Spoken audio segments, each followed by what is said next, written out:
Olá, sejam todos muito bem-vindos ao canal. No vídeo de hoje nós vamos dar continuidade à leitura deste livro, A Igreja Doméstica e a Igreja Volta para Casa.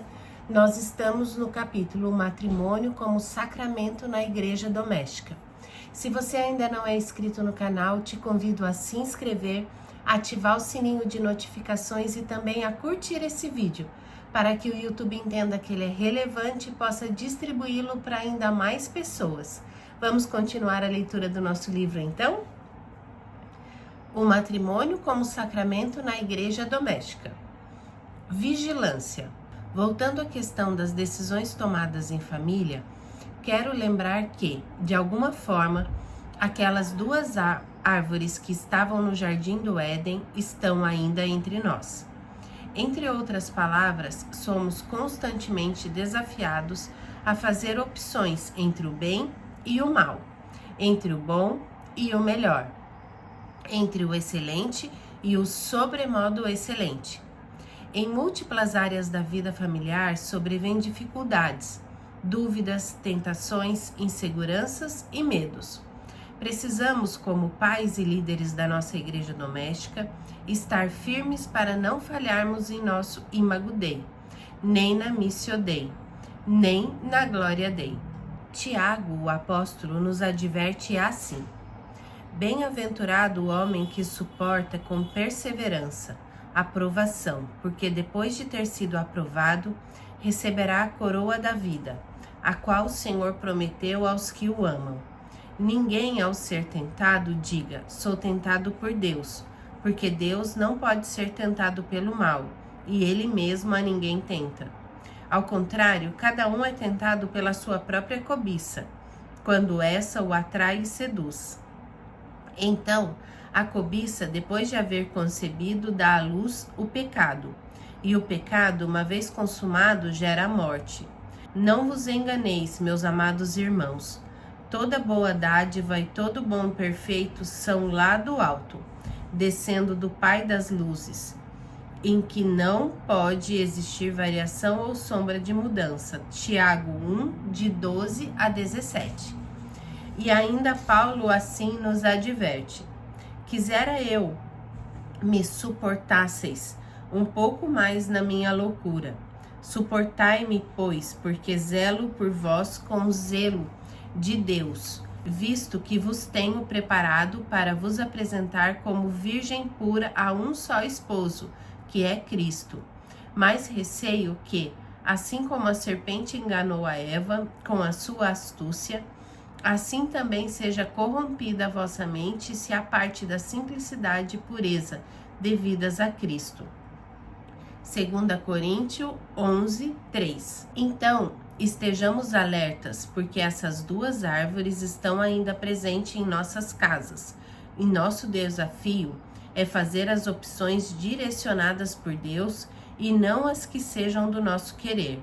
Essas duas árvores são um constante apelo aos nossos desejos e nos desafiam no exercício de nossa liberdade.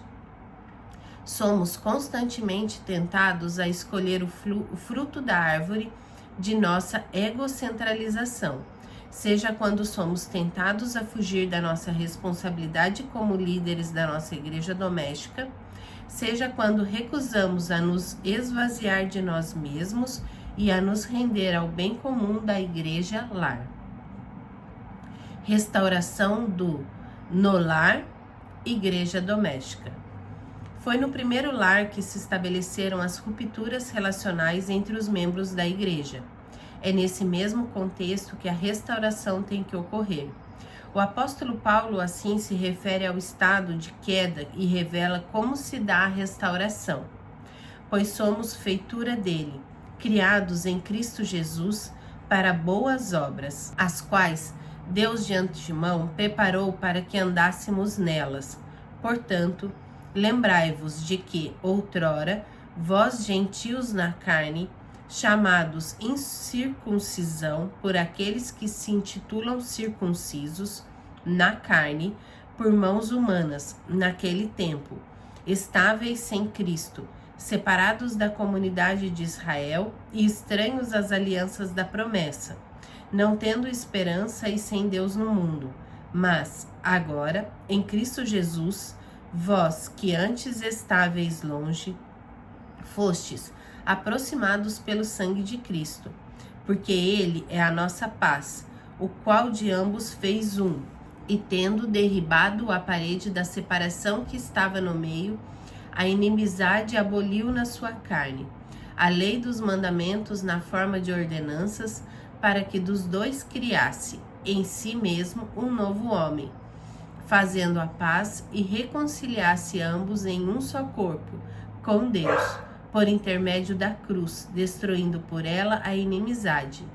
Efésios 2, de 10 a 16.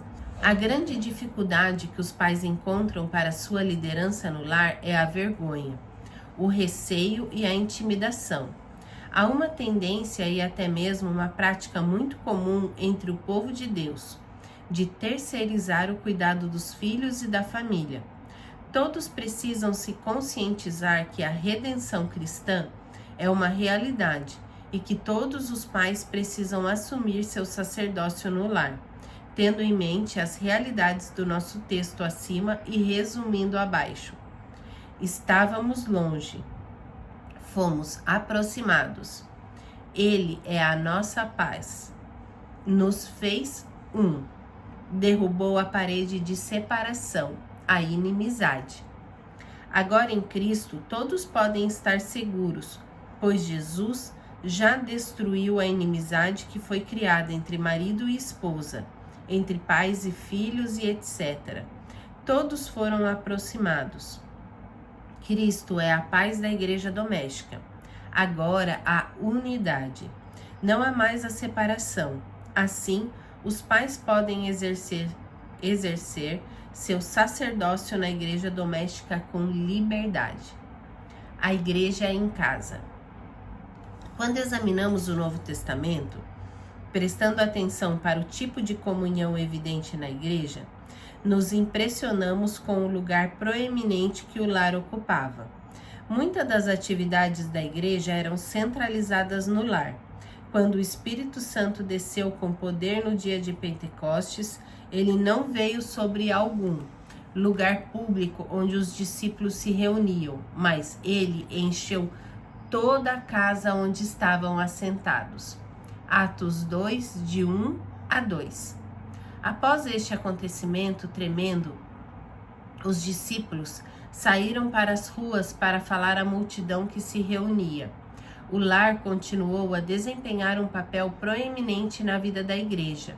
Os cristãos se encontravam diariamente no templo, mas como mencionado anteriormente, isso era mais provavelmente para a atividade evangélica do que para a adoração. A adoração e comunhão pareciam ser centralizadas mais no lar, como está provavelmente indicado pela anotação em Atos 2:46.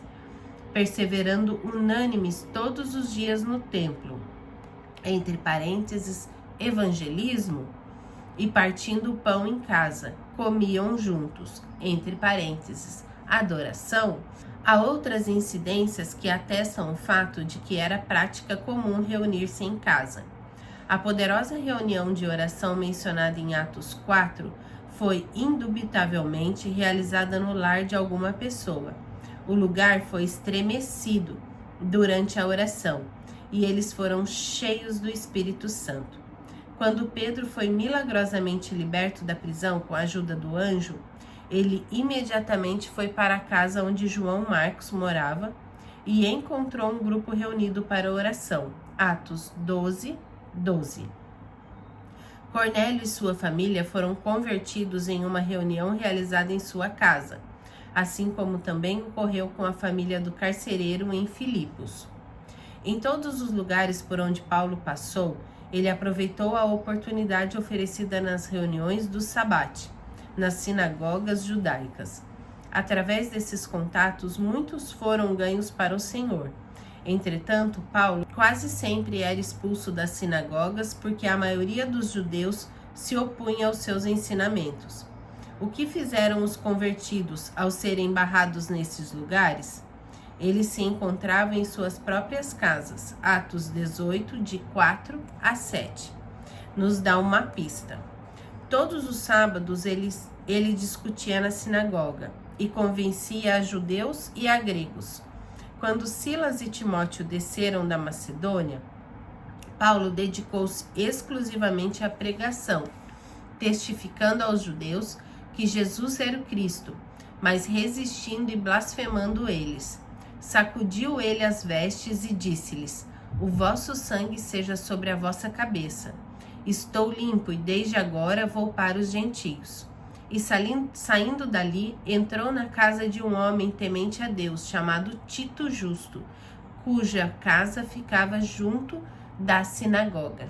Paulo continuou a pregar e falar publicamente, onde quer que fosse, possivelmente nas sinagogas, nos mercados, nos portões das cidades e em qualquer outro lugar onde ele poderia conseguir audiência. Este foi seu ministério evangelístico contínuo, mas ele também possuía um ministério de ensino para novos cristãos quando estes se reuniam de casa em casa. Em Atos 20:20, Paulo declara: sabeis que nada que útil seja, deixei de vós anunciar e ensinar publicamente nas casas. Seu ensinamento nos lares provavelmente não foi para as famílias individuais, mas destinado a pequenos grupos que se reuniam por toda a cidade. Estas células foram chamadas de igrejas diversas vezes nas Escrituras. Estas não eram igrejas no sentido institucional, organizado dos dias modernos, mas simplesmente grupos de cristãos se reunindo em casas para a ceia do Senhor. Geralmente, quando falamos da igreja, imediatamente visualizamos ou uma congregação local organizada com seu templo, ou a igreja como uma denominação. Mas o sentido da palavra igreja é simplesmente assembleia. É neste sentido que Paulo utiliza o termo igreja em várias instâncias. Saúdam-vos afetuosamente no Senhor Áquila e Priscila, com a igreja que está em sua casa. 1 Coríntios 16:19. Saudai os irmãos de Laodiceia, a ninfa e a igreja que está em sua casa. Paulo, prisioneiro de Cristo Jesus, e o irmão Timóteo ao amado Filemon, e a igreja que está em sua casa. Tenho firme convicção de que a igreja perdeu algo que era extremamente desejável quando se separou do lar. Há algo básico para a verdadeira comunhão que é difícil reproduzir em uma igreja em sua condição de organização atual. Conforme já mencionei, a comunhão é espontânea. O lar oferece uma atmosfera que conduz à espontaneidade. A comunhão, em seu sentido mais profundo, é também muito pessoal. A igreja típica não oferece no seu programa a relação pessoal íntima entre cristãos que é obtida na atmosfera do lar.